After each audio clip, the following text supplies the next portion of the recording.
हाल ही में संपन्न GST council की 53rd मीटिंग में इंटरेस्ट लायबिलिटी को लेकर एक मेजर रिकमेंडेशन किया गया था और इस रिकमेंडेशन को सीबीआईसी ने नोटिफाई भी कर दिया है, जिसकी जानकारी मैंने आपको अपने प्रीवियस वीडियो में दी हुई है।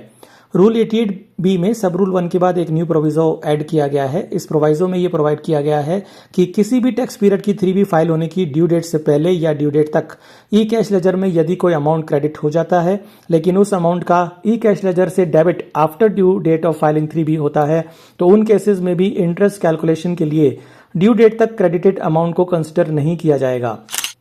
सीधे शब्दों में इसका मतलब ये हुआ कि अगर टैक्स तो ड्यू डेट तक डिपॉजिट हो गया था, लेकिन किसी भी रीजन से 3B ड्यू डेट के बाद फाइल होती है और रिजल्टेंटली ई कैश लेजर से डेबिट ड्यू डेट के बाद ही हो पाता है, तो भी ड्यू डेट तक डिपॉजिटेड टैक्स अमाउंट पर इंटरेस्ट नहीं लगाया जाएगा, प्रोवाइडेड ई कैश लेजर में deposited amount due date of filing तक अवेलेबल हो।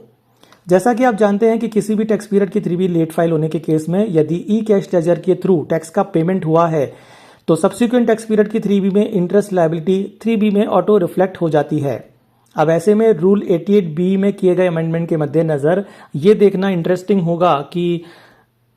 उन केसेस में जहां टैक्स समय पर डिपॉजिट हो जाता है लेकिन 3B लेट फाइल होती है, तो पोर्टल पर इसका रिफ्लेक्शन एंड इम्प्लीमेंटेशन कैसे होगा।